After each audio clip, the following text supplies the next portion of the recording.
May Brahman protect us, may he nourish us, may we work together with great energy, may our study be vigorous and fruitful, and love and harmony dwell amongst us. Om, peace, peace, peace.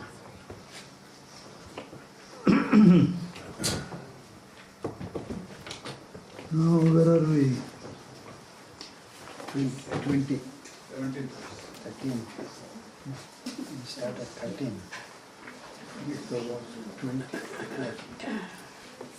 70, yes.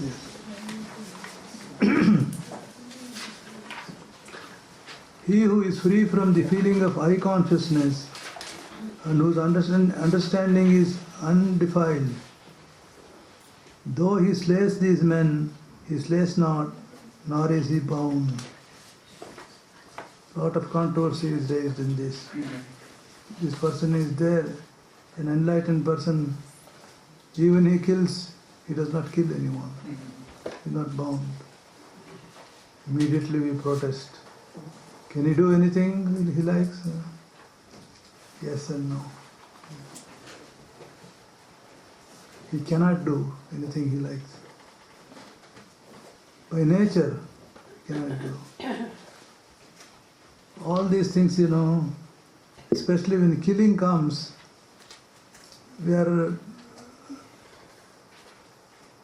we cannot easily understand this because killing is so much associated with ignorance, hatred, violence, lust, greed, all that.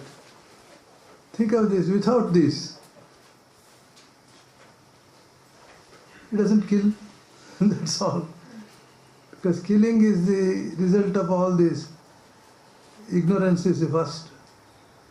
And then egotism, lust, greed, anger. Because of this we kill each other.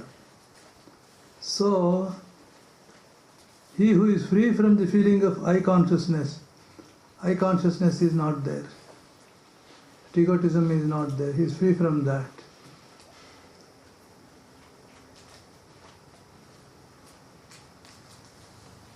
He knows the 5 factors mentioned in the 14th verse to be causes of all action, and the self to be the actionless witness. He is untouched by any of these. Doing and not doing, all these pairs of opposites, is untouched by that. This is due to his knowledge of the scriptures, his training by a competent teacher, and his possession of the sound principles of reasoning. Earlier he has finished all this training. He has graduated step by step, all the moral disciplines, spiritual disciplines. Then he has realized the self. He has become enlightened. He is untouched by any of these factors, especially the I factor is not there. Then what is it that is happening? Who is doing this? Spontaneously he does. That's why he is childlike.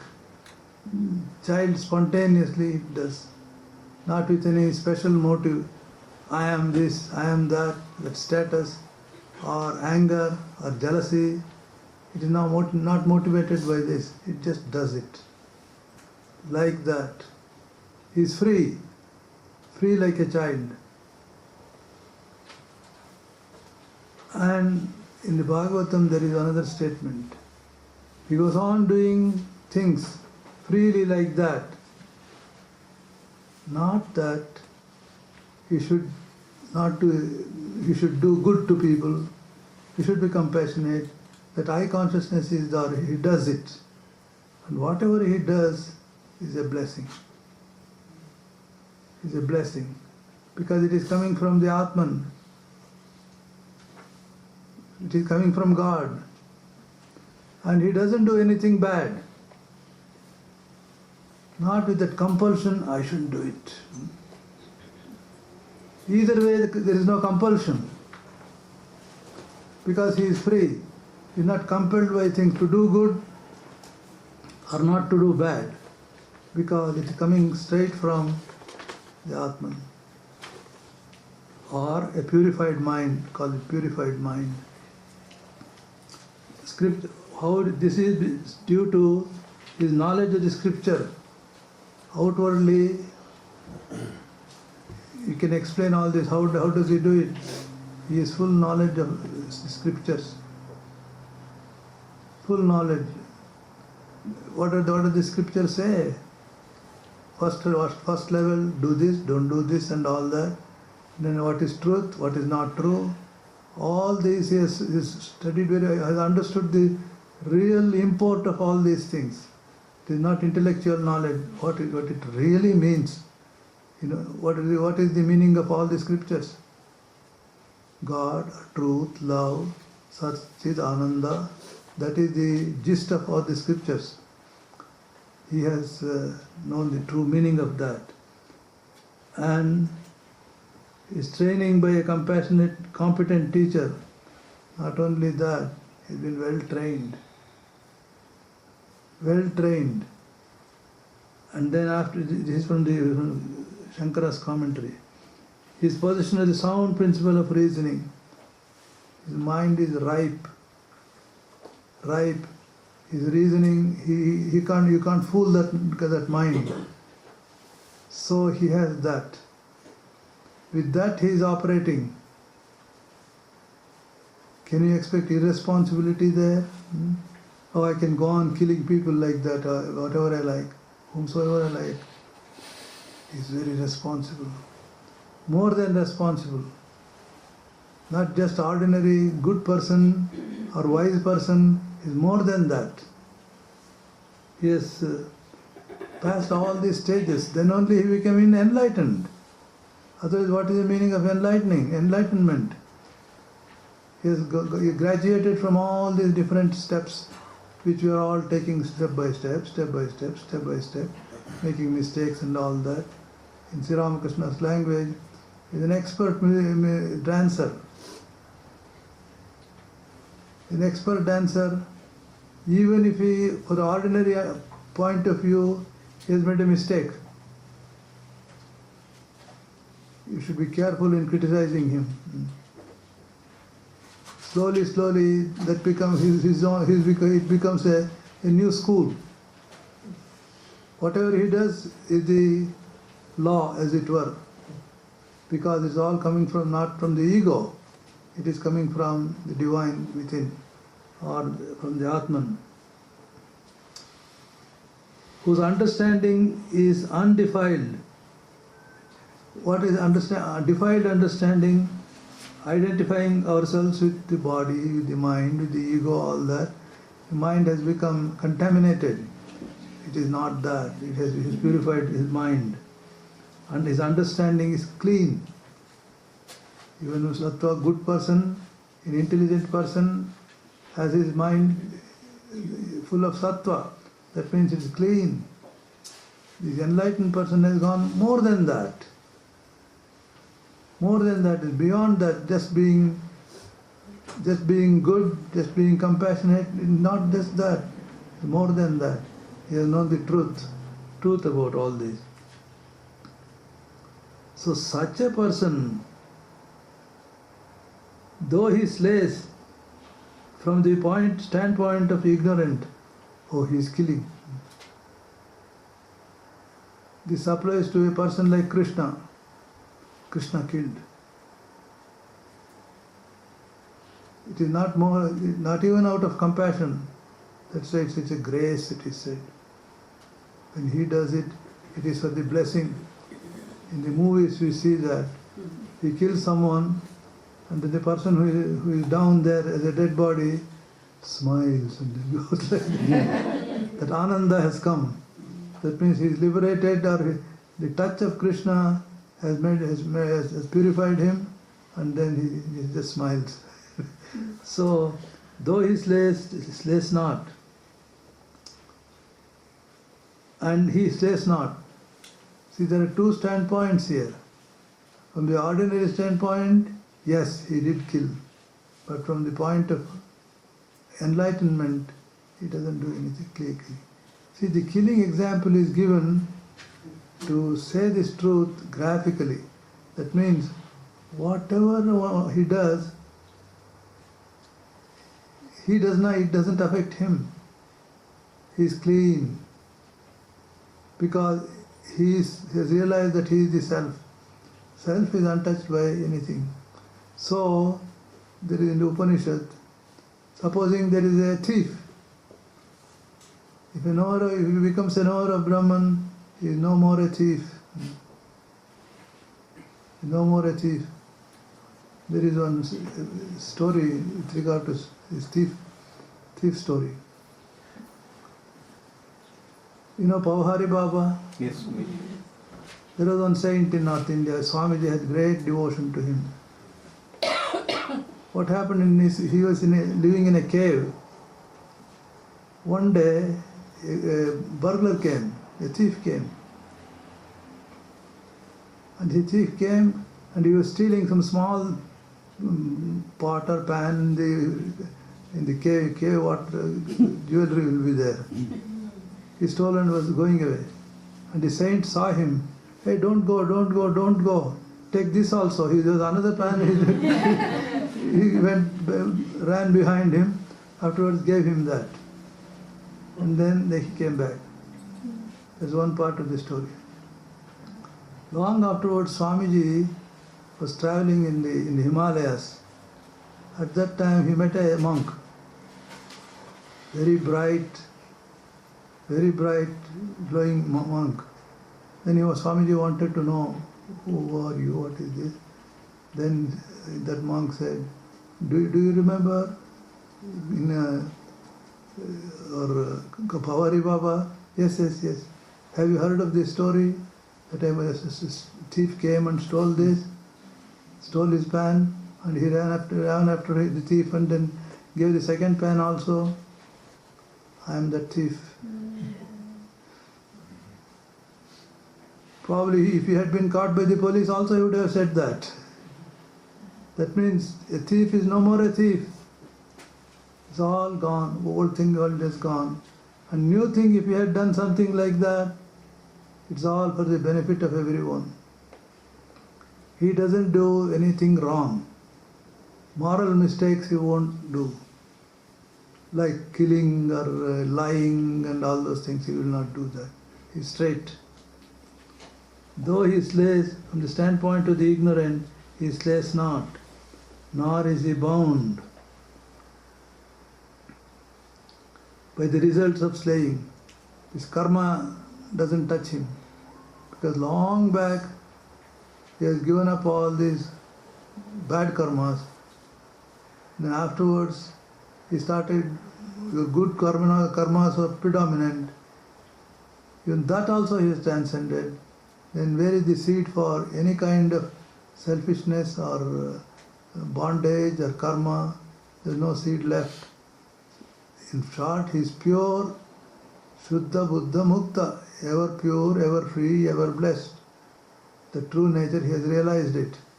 So for him, it is all love, Ananda, love or peace, it is just that. Whatever he does, it is for peace. In fact, Sri Krishna is advising Arjuna to do like that. There you will be doing your duty from the ordinary point of view. Then afterwards, his fear was the self slays not nor is slain. I am going to kill my own people in this war. How can I do that? In the beginning, he had asked that question. All the whole Bhagavad Gita was the reply to that explanation. Why you should do it.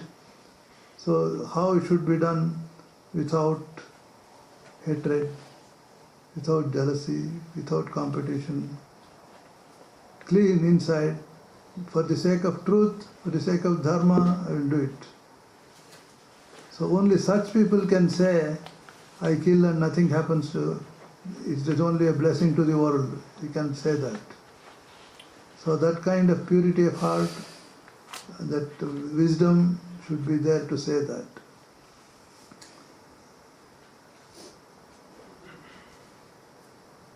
Shankaracharya has a commentary, it is nice. An enlightened person is not compelled to engage in action and explained it in detail throughout the treatise. He is not compelled. Ordinarily we are compelled. Compelled to do good. Compelled to do not bad. Oh, I should do that, I should do that. Whether I put the compulsion myself or the society or the scripture or religion, they put the compulsion. Because unenlightened, untrained, we have to be purified. We need that policing. By myself or by the scripture or society, by anywhere, we need that. It's a conscience. You heard of conscience keeper? Conscience.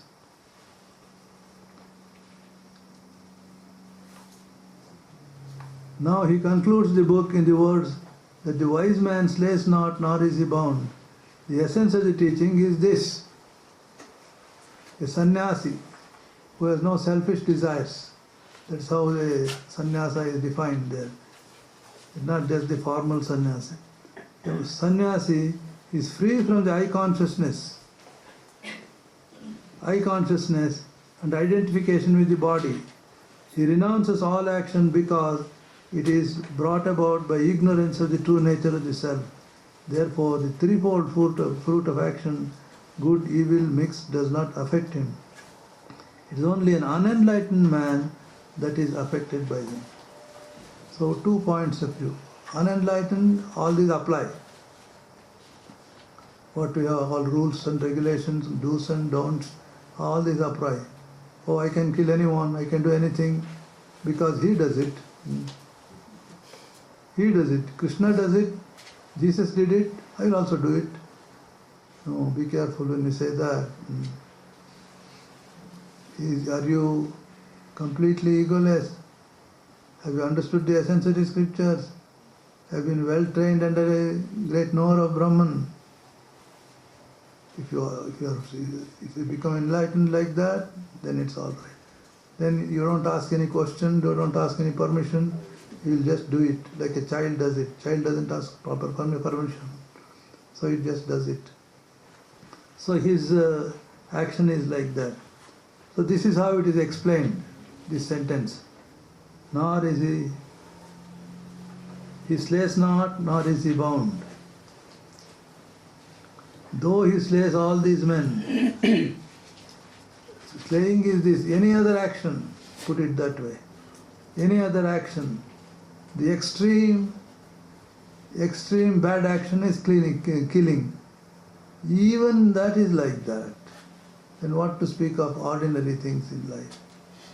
Whatever he does, he is untouched by all these. So condition is this, there should not be any I consciousness.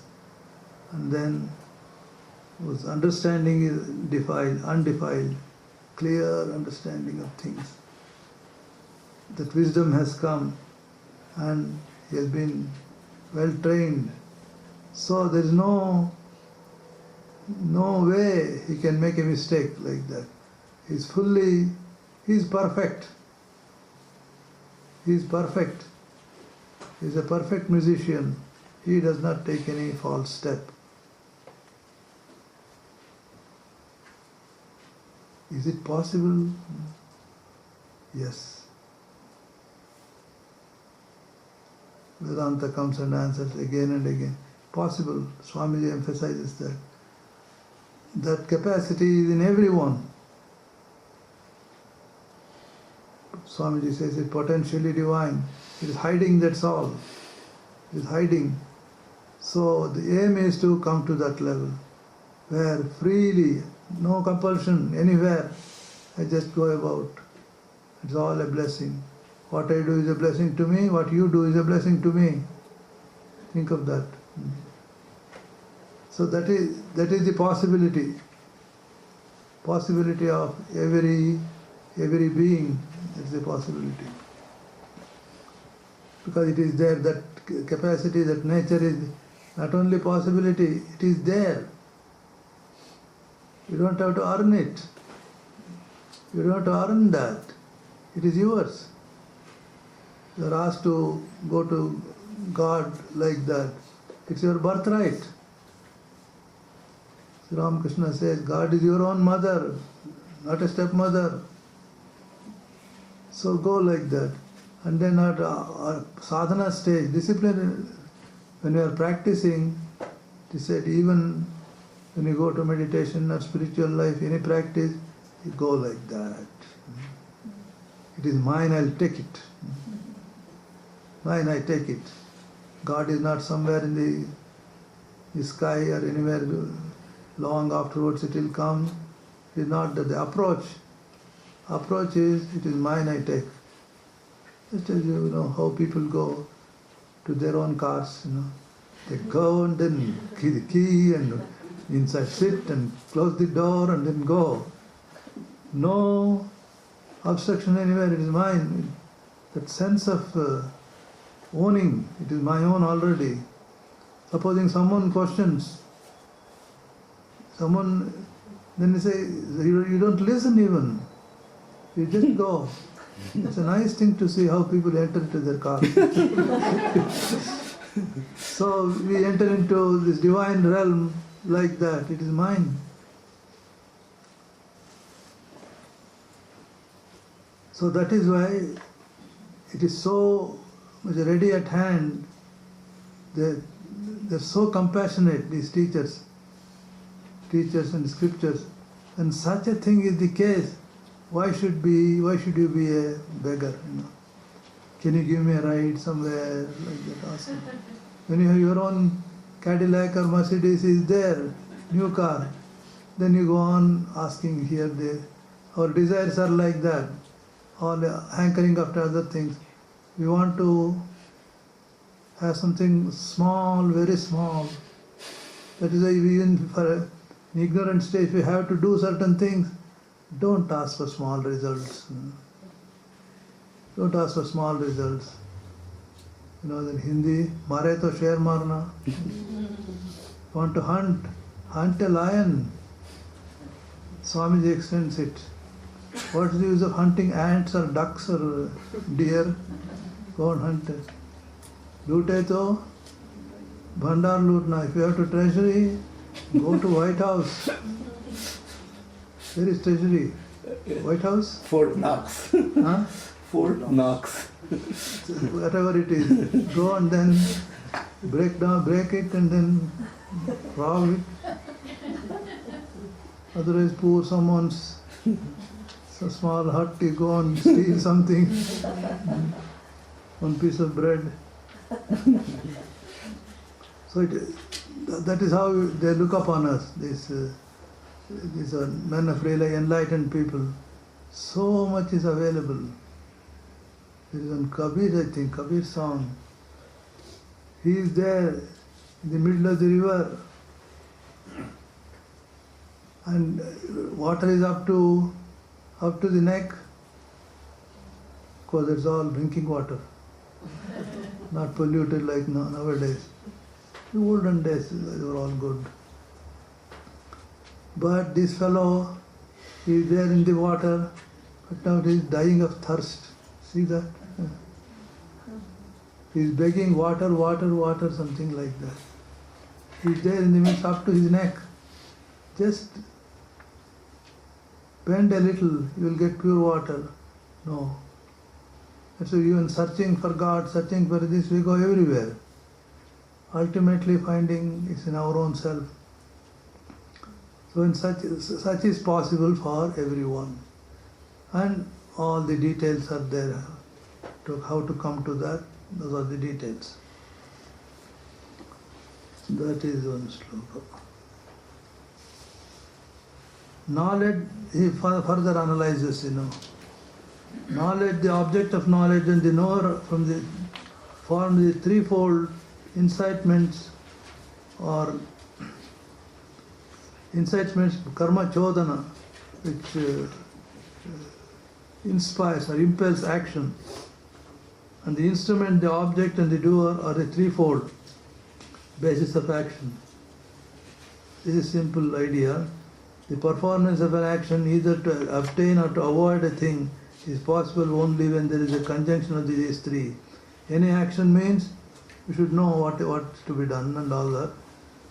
And then object of knowledge is that knowledge and the knower, these three are involved. All actions inherent in these three, the instrument, the object and the doer, hence the form of basis of action. Knowledge, action and the doer are declared in the science of gunas to be of three kinds. This philosophy, Sankhya philosophy, is very much interested in numbers, Sankhya means number. How many of these? 24. How many of that? 5. How many of these? 3. Like that. Also, one of our doctors asked me, Swami, are you interested in numbers? Then it is like this. This much blood pressure is this, cholesterol is this, all that. Meaning it is this, number is there, but these are all guidelines. Some guideline it gives. What exactly is the thing and the number, a kind of relationship is built up. If the blood pressure is 120, 60, 120 by 60, person feels like that. Maybe 180 by 100 feels like that. A kind of relationship is there. Thereby we infer. The Sankhya is also like that. Karyanumeya. Some numbers are there, thereby infer what is there. By inference. The other one, after realization, our own realization, we have to see the truth of it.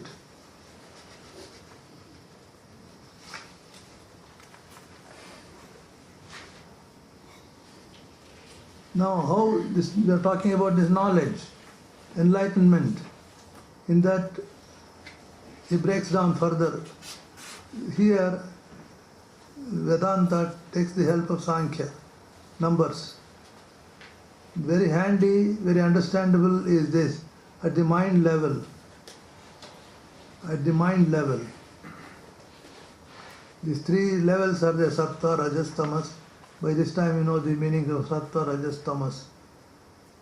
Tamas is all darkness, Rajas is all activity, Sattva is energy and clarity. This is mind at different levels. So this is talked about in these levels according to these numbers. Sattva, Rajas, Tamas.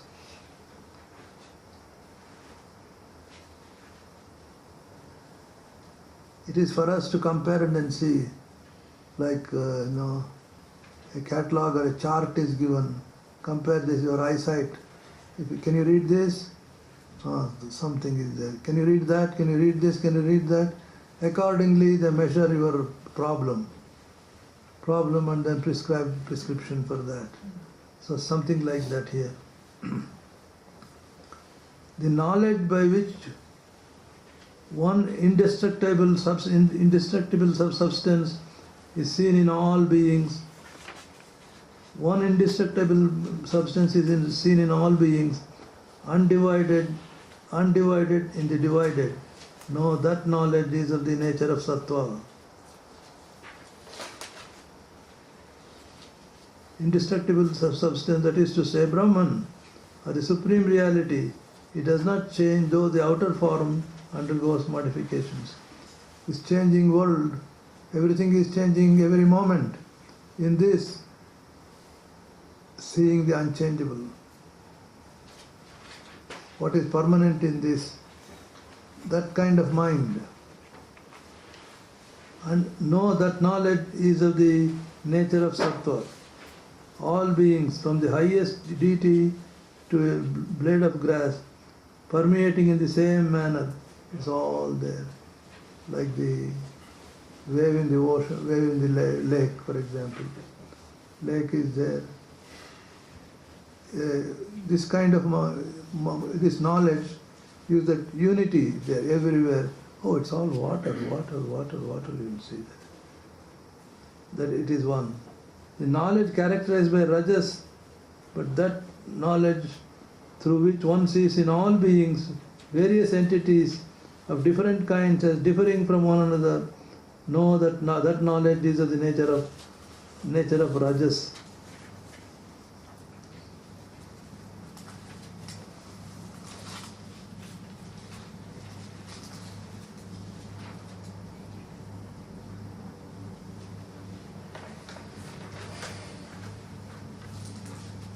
Seeing the differences, emphasizing the differences. One mind is emphasizing water and the waves are there, that's all right. But emphasis is water. Lake Tahoe is made of water. And why do you say water? Millions of waves are there. See, that wave is big, this wave is small. That is a bubble, this is only a small bubble. Like that, in life, that knowledge which immediately jumps to see the differences only, forgetting there is unity. Only the diversity is seen. Oh, if you say, oh, they're all one, they're all good people. No, I know that X is like that, Y is like that. So immediately it, like our firecrackers, they just bursts into variety. So the knowledge which does like that bursts into variety. Immediately the varieties are seen. The other one is hiding. That is one. One sees in all beings various entities, of different kinds, as differing from one another. Know that knowledge is of the nature of rajas, endowed with different characteristics such as happiness, unhappiness, and like all the billions and billions of differences. We see that. That is one. The knowledge that is confined to one single effect, as if it were the whole, that is the problem. Whole, and is without reason, without foundation in truth, and trivial. That knowledge is declared to be the nature of tamas. You know how we hang on one small thing as though that were the whole world. One wave, that is the thing. Yeah, you forget, Lake Tahoe is so big and no, this is, what is it, King's Beach or something, that is the thing. That is the whole world. That becomes the lake. Small thing becomes the lake. Bringing it to human level, one individual idea, that's it. No expansion, one small idea, it is my idea. It is me. That is the mother of all of this. Highly egocentric means highly tamasic. It is because that is my world. Which is your world? It is my world. What else is there? What else is there? I am the state. Who said that? So, Louis XIV. Yes. I am the state. Who else is there? In Vedanta Puranas, mythologies, there are demons or demonic kings. They say, where is God? If they say Hari or God, it is me. And they would proclaim, it is I am God, hereafterwards I worship me alone. What scriptures say is right. God created God's world, everything, and that God is me. That is tamasic. That God is, I accept God. I accept God. But where is God? Right here. I am God. That's all the dictators and others have that tendency. But small dictators are there in each one of us, in each one of us. See, this dictator is here, saint is here, sinner is here. Everyone we can find a little bit, little bit, little bit. So, that is tamasic. It is for us to find out how much of a dictator he is here, how much of a sinner is here, how much of a saint is here, and how much of beyond all this, a pure, untouched thing is there. So as we go on in spiritual life, in a sliding scale, how far is, what is the proportion? What is the proportion? And according to time it changes, Today I am like this, tomorrow I feel better. I am not that bad. And next day we will say, no, back to in sliding scale 0 to 10, back to 1. Sometimes we are shocked. I am not even 1. Because it's all in human level. You go to subhuman level. That also is there. The animal nature also is there. And then these gradations are there. That is talking about at all levels it can be seen. Not in others. For all spiritual seekers, the practice of yoga, those who are practicing.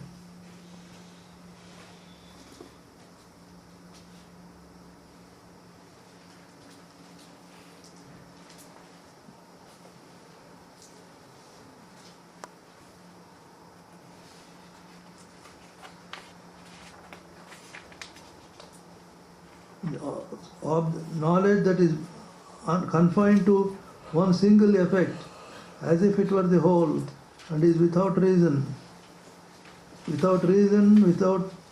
as if it were the whole, that's all. And if you put a little reason, it does not stand to reason. Supposing if we say, I am all, that small thing is all, then put a little reasoning, stop, pause a little. I am responsible for all this.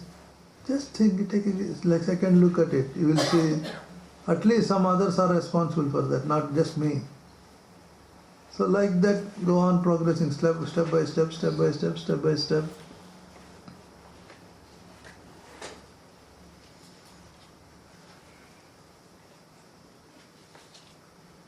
Trivial.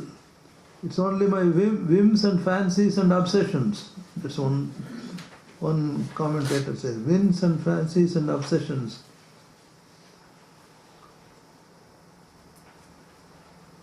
One single effect, that is the body which is taken to be all-pervading self, or an image which is regarded as the omnipresent Lord. Trivial because it deals with a trivial object, or because it produces an insignificant result. The Atman is all-pervading spirit. A man endowed with the knowledge characterized by the Atman, by tamas, finds the Atman confined in one body only. Similarly, he thinks of the Lord as confined to a single image or symbol. Threefold nature of actions. About actions. The action that is obligatory and is done without love or hate by one who desires to know fruit, who is free from attachment, that action is characterized by sattva. Sattva way of working. You want to upgrade the quality of my action. So he gives this. The action that is obligatory. What comes to your lot? What comes to your sphere? It is that. And is done without love or hate by one who desires no fruit and who is free from attachment.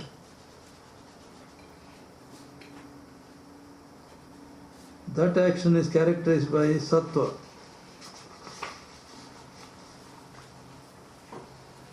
But the action that is performed with much effort by one who seeks to gratify his desires or who is prompted by the feeling of I, that action is declared to be rajas. Let us see what he says.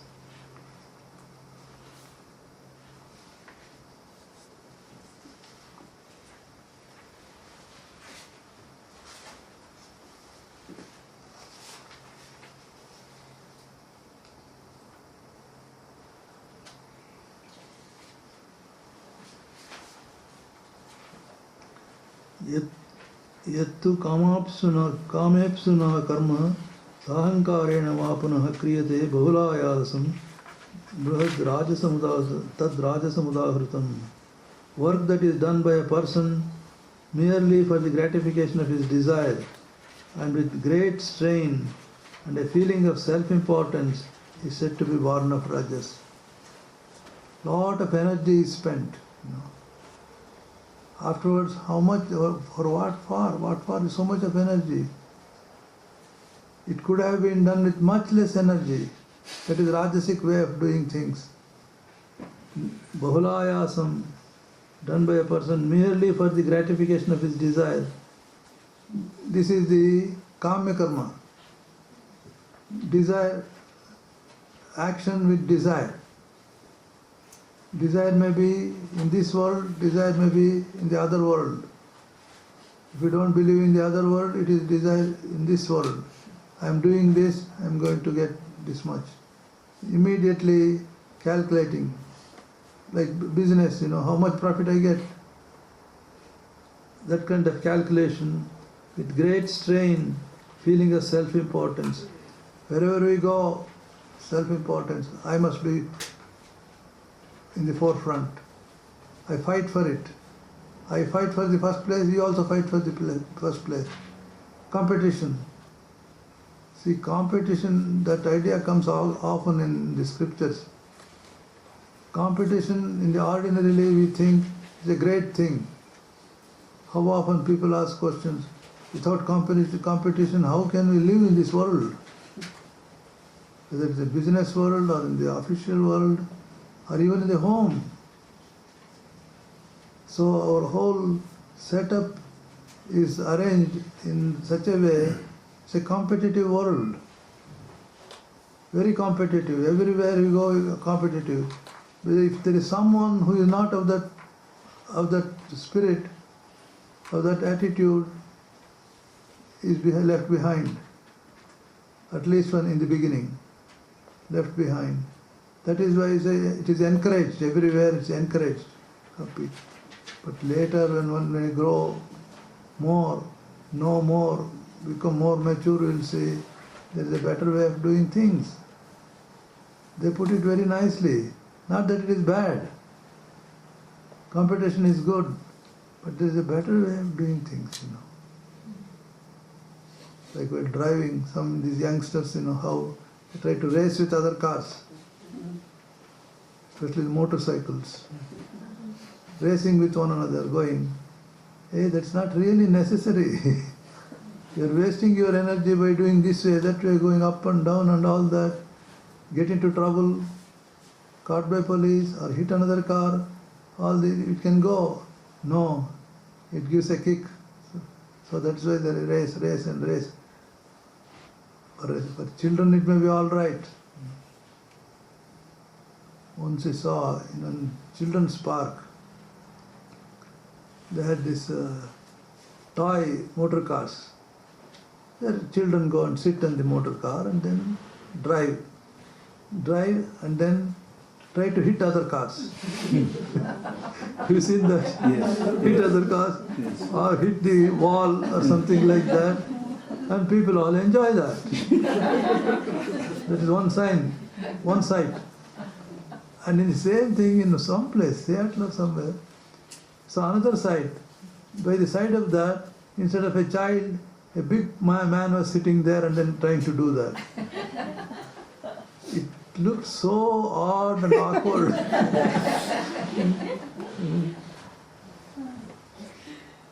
So that if mature competition is something like that. When one is immature, it is good, it's a play, it's fun, it gives joy to the children and to other onlookers also. That is how an enlightened person sees that. If two people are competing, what are they doing? They're grown-ups, but the mind has not grown up. Mind has not grown. The emotions have not grown. That is why the emotion, what is that? Emotion, there is one word, in psychology. Emotional stability. Emotional stability is not there because one doctor says there are adult problems people want to solve through childish ways.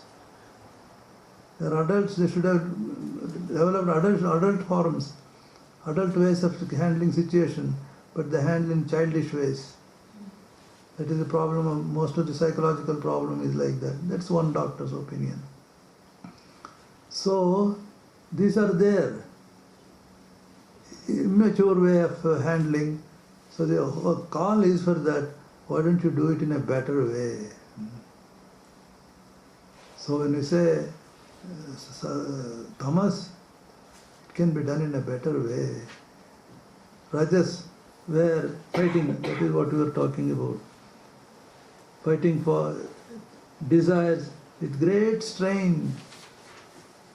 With great strain. See, this selfishness, desires are all, they seem to give apparently some kind of energy, some kind of kick, some kind of joy, but it's a great strain.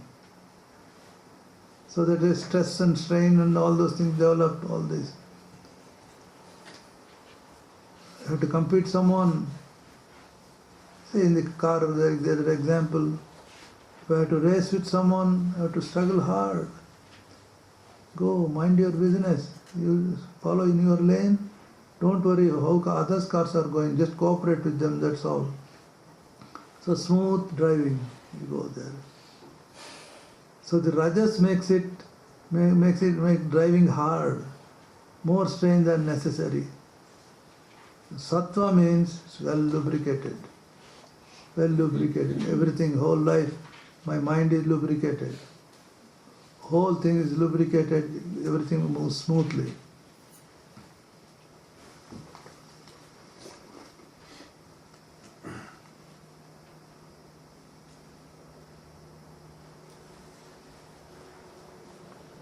Performed with much effort by one who seeks to gratify his desires and who is prompted by a feeling of I.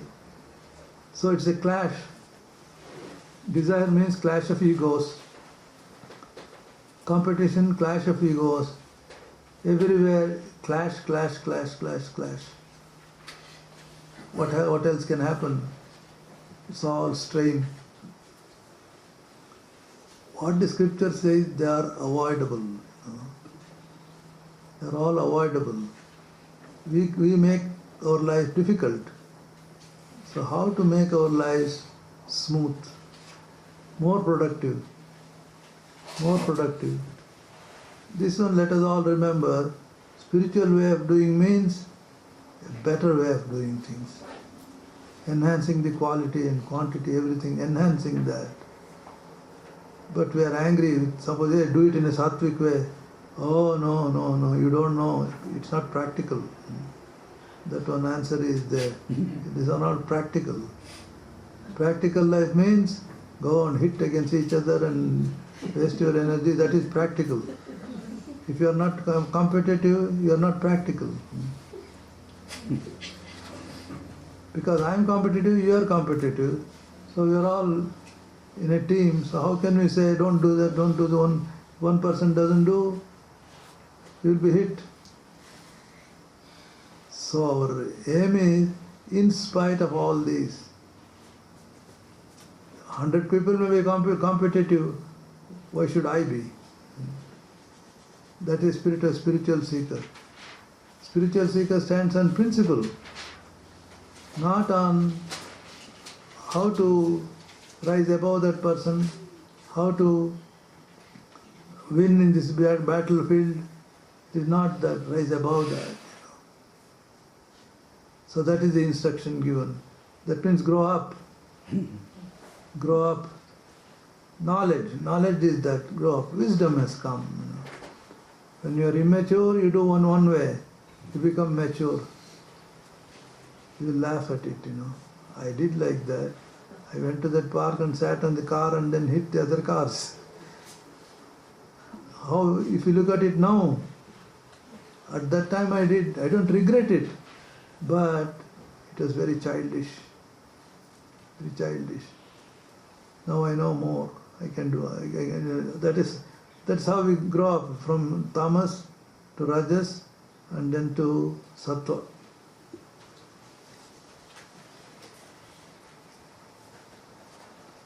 Who is prompted by the feeling of I, that action is declared to be the nature of rajas. Whereas the action that is undertaken through ignorance, without regard to consequences or loss or injury, and without regard to one's ability, that action is said to be of the nature of tamas. That means ignorantly doing, blindly doing, it is that undertaken through ignorance. What is the Sanskrit word here?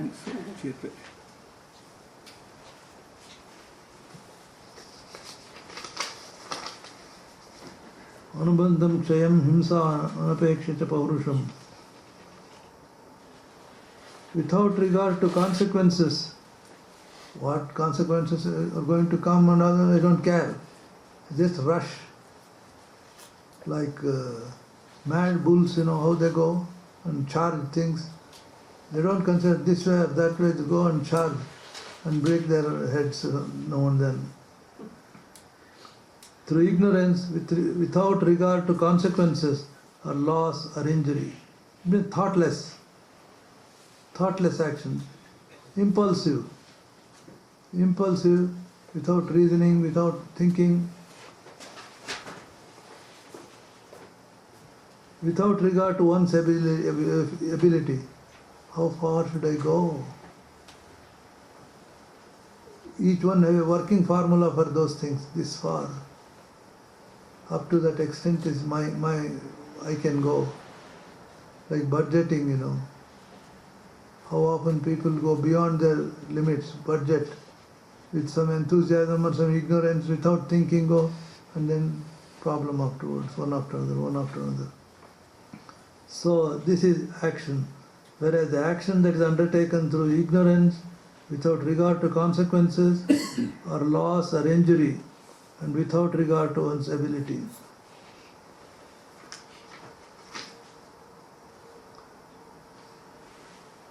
Perform anubandham kshayam himsam anapekshata paurusham mohadarabhyate. Some kind of an infatuation. People are all doing, some advertisement has come and then people are all going buying. That after Christmas or after Thanksgiving or something, hundreds of people are buying, let me also go. If not for today, tomorrow it will be useful. That kind of, that is tamasic, without any thought. Whether I have money enough or no, we can pay somehow later on. Somehow we will make it. So in life it operates in all these different levels. So for a spiritual seeker, he has given a map, as it were. Map. That you check now and then, that is what our meditation, introspection, all does. Stop. Whatever you are doing, stop. Your meditation time has come, just meditate for a while. Then you can go to Safeway or Macy's or somewhere. You go. There, for a spiritual seeker, struggling soul, answers will come. No, it's not for you. I should not be doing that. I can do better things. It's unnecessary. Mind will tell you. Mind will be guide. Or mind. As more and more it becomes a guide, if it becomes sattvic, more and more sattvic, it will tell you. Clear. Sometimes you have to struggle. Some other times slowly it flashes. Immediately, oh no. Or yes also is like that only. Yes also is like that. Supposing we are hesitating, shall I do this, shall I do that? Something good, always you hesitate. Should I be doing that? Should I help there? Should I go there? Immediately say, yes, you should go. The sattvic mind replies sooner, or it doesn't need this kind of calculation. Automatically it does, it is helpful, it does right thing. So this is about the action. Then the next one is the doer himself. How do you grade ourselves? We are the doers. That we will do tomorrow.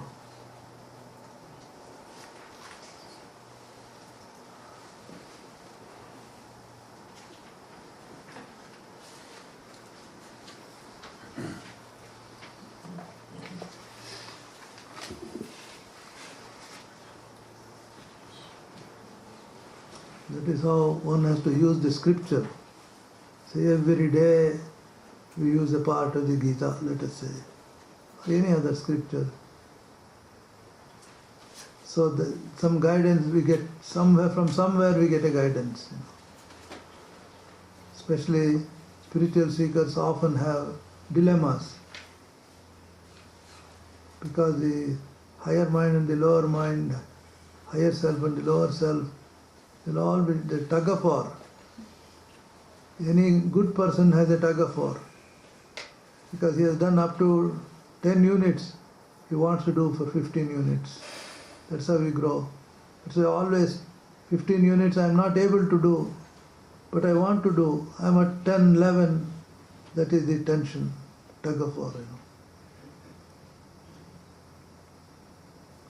But if it towards spiritual ideal, this tug of war tension is very healthy. Very healthy tension. Healthy optimum tension must always be there. Any moral person has that. Any good person has that. Because one side the other, tamas and rajas are pulling. I want to be sattvic. I want to rise higher. So one part is going higher, another part is pulling down. That is, we should not be afraid of that,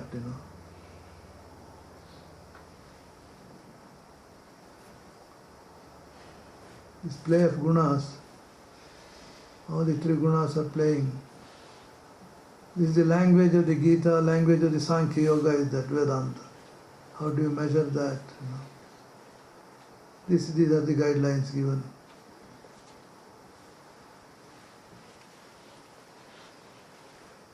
Immediate goals, we are talking about the immediate goals. Immediately, God, I don't know much about God, and all. Then what should we be doing?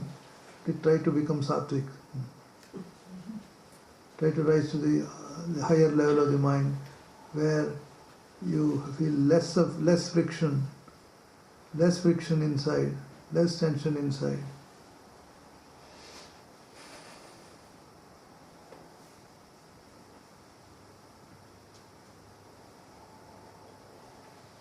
When you are good to someone, you have done some good to people, I feel fine. But the mind at that time has gone to the higher level, where you did not consider competition or desires or selfishness, and now you don't consider. You do something, you think like that, even thinking, you feel good, light, feel light, clean, plain.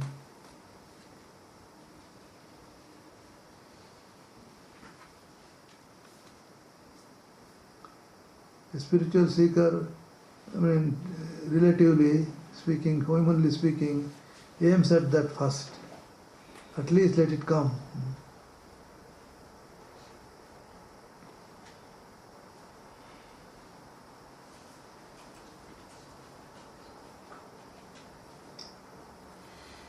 From the competitive world, you come home and then think of God and all that.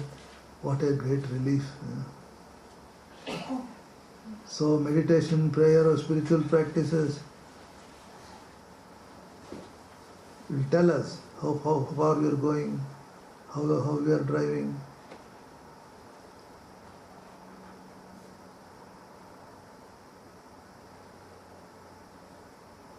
That is why nowadays they talk about prayer therapy, meditation therapy.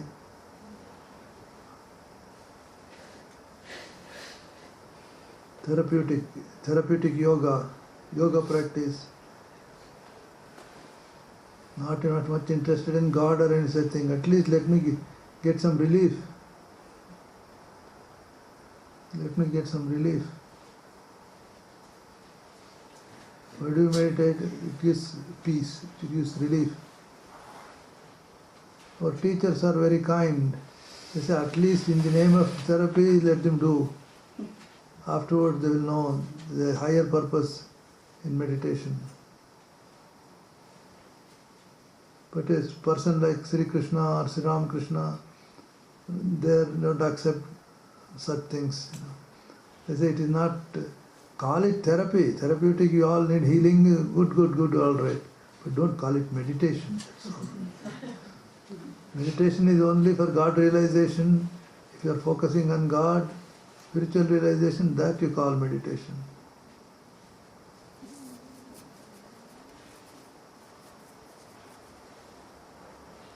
Once one person came to one of our Swamis who was here.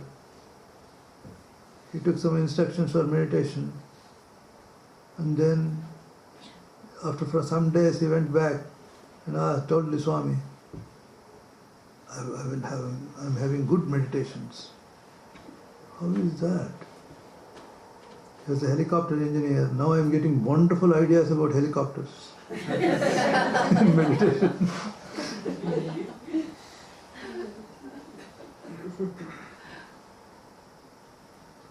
And another, the same Swami, that is more serious, and he wanted to have samadhi.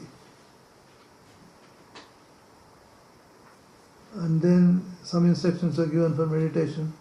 After some time he comes and tells, Swami, I had samadhi, but I don't feel fine afterwards. He was going to sleep, that's all. So these grand ideas, meditation, samadhi, all that, brought down to very, very earthly or physical level. Teachers are kind, they say something is better than nothing, or the person is on the road, or that person needed that, all right. We have no right to say, don't do it. But the interpretations of that, whatever it is we are asked, we want to know what is the truth there about it. What's all about it? Do we give it a narrow meaning, or should we understand, should we not understand the spirit with which it is spoken?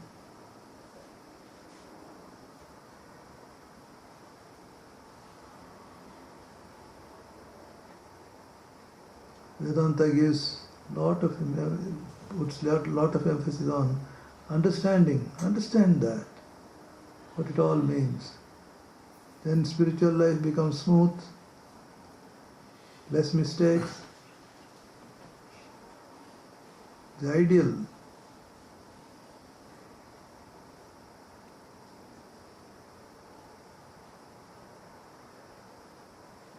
Putting idealism into our life, our work, relationships.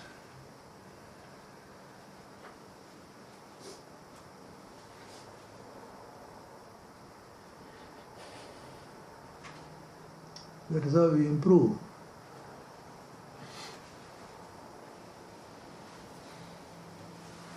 So they try to clarify the ideal and what we are supposed to do.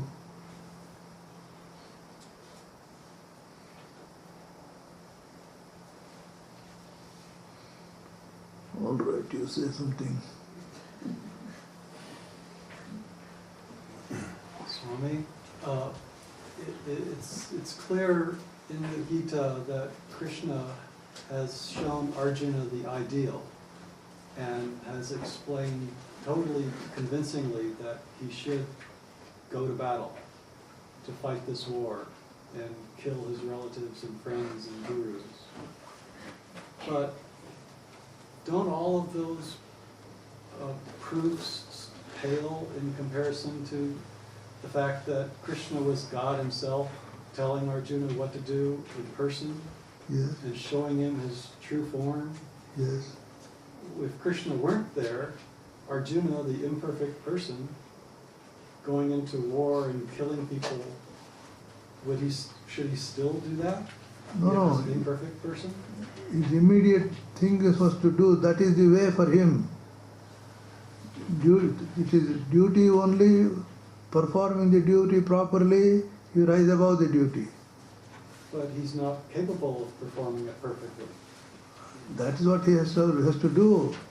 Do it. That is why he is in trouble. He broke down. Yeah. Nervous breakdown has happened. So put the idealism there. Then you will be able to do your duty better. See, here the war is only a symbol, that's all. We all have our war field. Battlefield is there.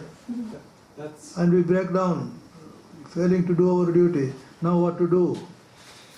Arjuna broke down. We also will break down now and then. At that time, how to wake up, get up and then move on. Introduce this. In the end, Arjuna himself says, after hearing from you, all my doubts are clear now. All doubts are clear, so he fights. isn't that momentary though? Which one? That his doubts were cleared? In the fighting, doesn't he get involved in anger and revenge and That is, he is putting the ideal, trying to do that. It's not like Krishna. Krishna is a full ripe fruit, but he is still ripening, unripe. See, all the teachings for spiritual, the strugglers, we struggle for that, to facilitate struggle. So an enlightened person like Krishna can give that. Do this way, do this way. Enlightened or awakened person,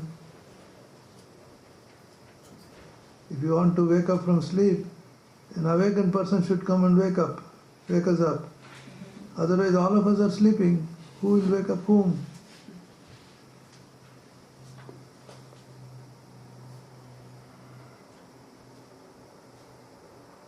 You have to do your duty. You can't run away, but do it this way. That is the meaning we get in the Gita. If you escape from duty, you are below normal. You have to do your duty, because Arjuna was really a good man, conscientious man. He came to do his duty. He broke down after seeing something. It is sheer weakness. At that time, what is the medicine? Strength is the medicine, as Swamiji says.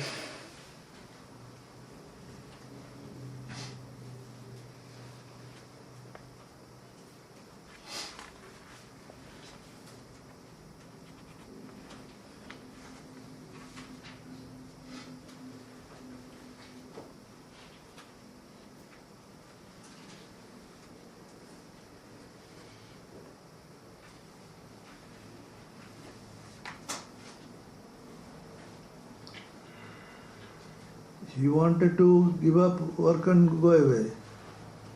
And then he needed to work. If he worked, there is a problem. If he did not work, there is a problem ordinarily. So how to find a solution for that conflict? Work brings trouble, war brings trouble. And without war also they were in trouble. They were taking over, all those wicked people. So how to handle the situation where you have to work, at the same time you should not get the bad effects of work. That is, he brings the idea of yoga or non-attachment. Yes, there is a way out for this. You can be working intensely active, at the same time you can be free also. That bondage, without bondage you can work.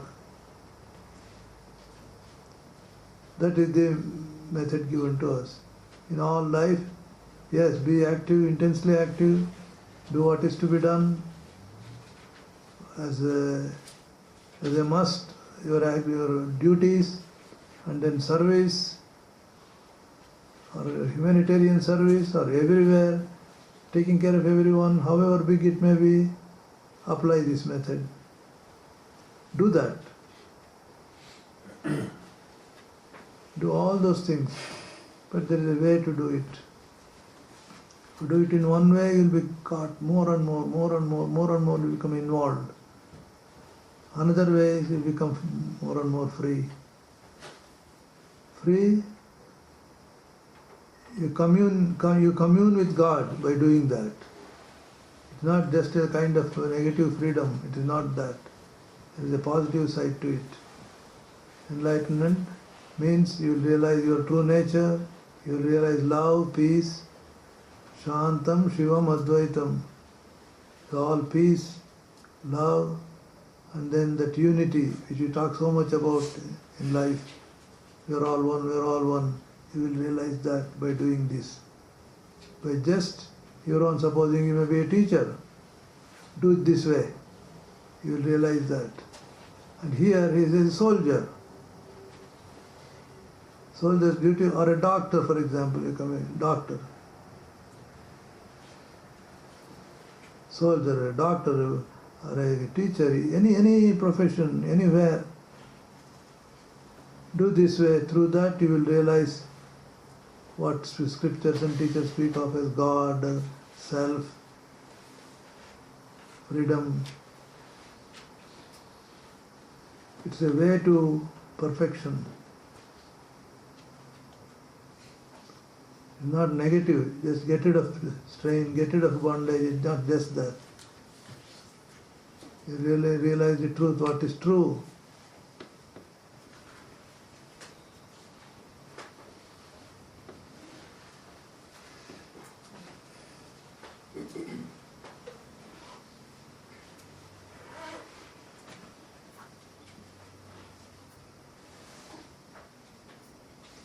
Method is ready at hand. You don't have to go here and there. Whatever you have been doing, just do this way. Change the attitude. That is where the idealism comes and helps. But changing the attitude. Shift the perspective. About work, about yourself, about others. All of spiritual life is that. As Holy Mother says, being spiritual means we grow two horns. Now your discrimination, your perspective, they will all be right.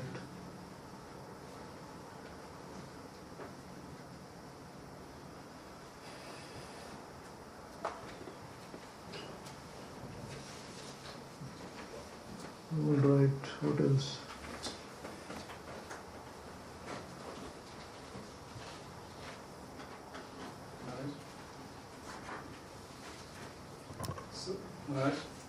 So Arjuna was Tamasic, was trying to run away from the battle. Now Krishna is asking him to fight, so asking him to become more rajasic, to get involved in action, or is it becoming more sattvic? Sattvic and more than sattvic.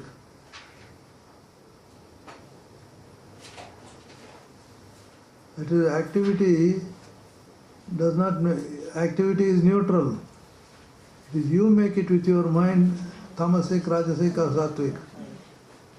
You can do either way. Who grows in this? Not the action, yourself.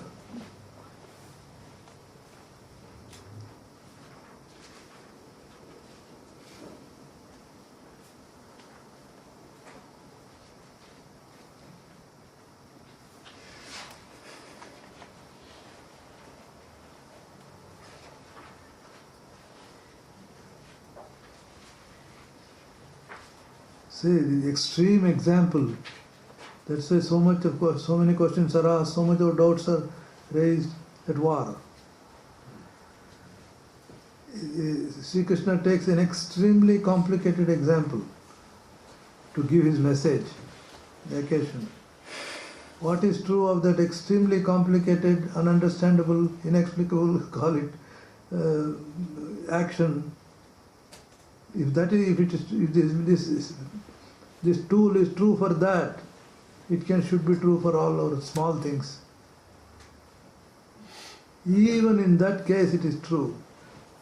Killing, war, and all that, even that it is true. You want to have a milder example? A surgeon is there,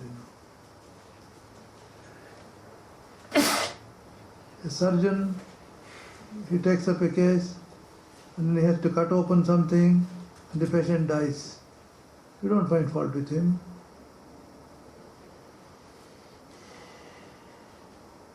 Not only that, act of praise, how he dedicated so much time, all his energy, so much of love, he treated the patient. It's the attitude that makes it.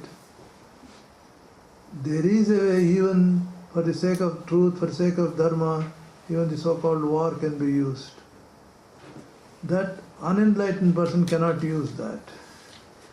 Enlightened person can do that. Because he has no selfishness, he has no attachment to land or greed or lust. It's thought for reflection.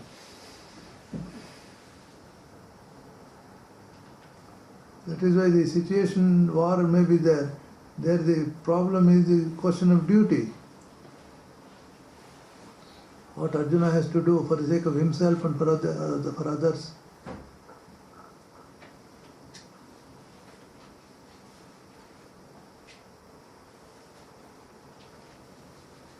Maharaj, Shubhas asked that question that Arjuna was being inert, so tamasic, and Sri Krishna inspired him to be active, do his duty.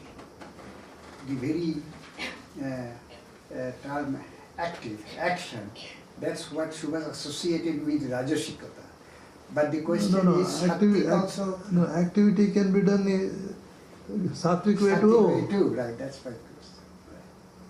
Or there is one more step there, nirguna action. As worship of God you can do, not because of sattva, rajas or tamas. No consideration of these gunas. You do it just as the worship of God. So karmana tamabhyarcha vidyam vindati manava. You worship God through your own activities, your own duties, performing your own duties, worship God. Work for work's sake, or work for God's sake. We are asked to shift the center there, God-centric action.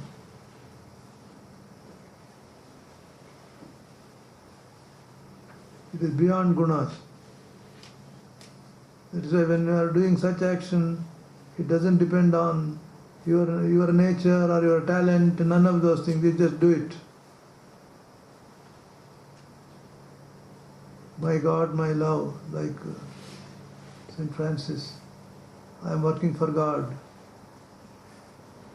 Like Hanuman, he has to fly over this ocean and then do it. It's an impossible task. It takes up impossible task. It becomes possible because of the motive was God's worship.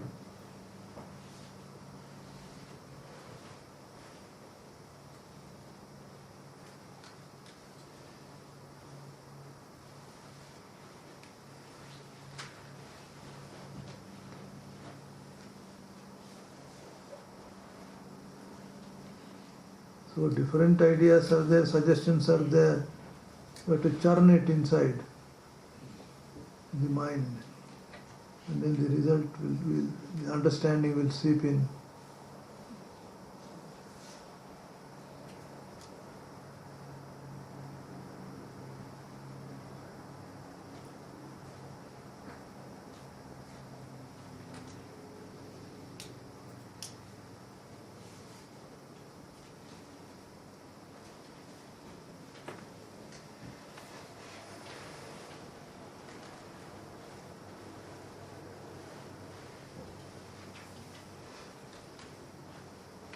So, Swamiji, question. So you take up a karma which we know is tamasic. What you are saying is, if that, even though we know it is tamasic, if that karma is towards a spiritual work, then it is not tamasic. That is true, in a way. That is why Tamasika Bhakti is there. Sri Ramakrishna says Tamasika Bhakti. Spiritual way, what do you mean by that? You take a And to make it really spiritual way, you have to improve the quality of that. Start with Tamasic, but you should aim at making it Rajasic, and then from there to Sattvic. Say, for example, meditation you go. Want to sit for meditation. As soon as you sit, you start sleeping. It is Tamasic. So you must begin like that, it is all right. But slowly make it Rajasic.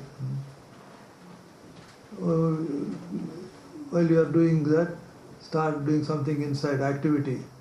Remember some scripture or repeat the name of God or go on worshipping or external worship you can do. Some meditation along with that, offer flowers, along with that offer food, like that. Slowly it becomes Rajasic like that. Or you pray for others, include others also in your spiritual practices. So like that, somehow let there be some activity. Then it becomes Rajasic, no doubt about it. That is better than sleeping.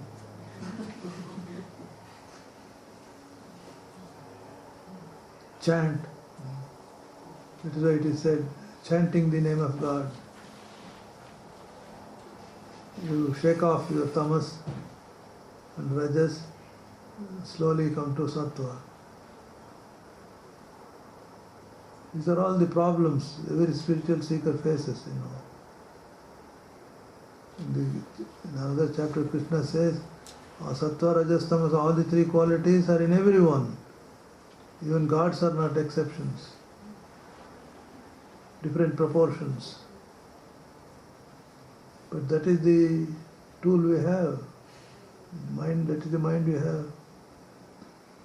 I come with that mind, with my mind like that. My samskaras, my own past history. We should begin from there. Tending towards there. That is where idealism comes. You put the idealism there.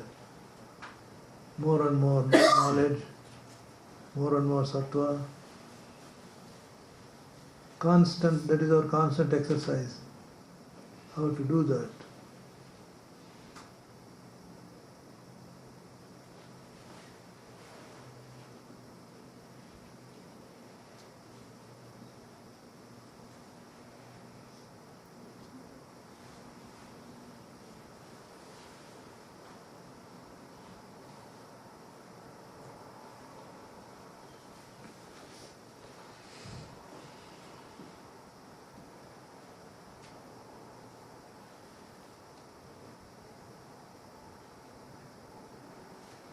All right, let us go have some refreshment and breathe some fresh air and come back.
off. Switch Where is this? I don't know. Here. is coming.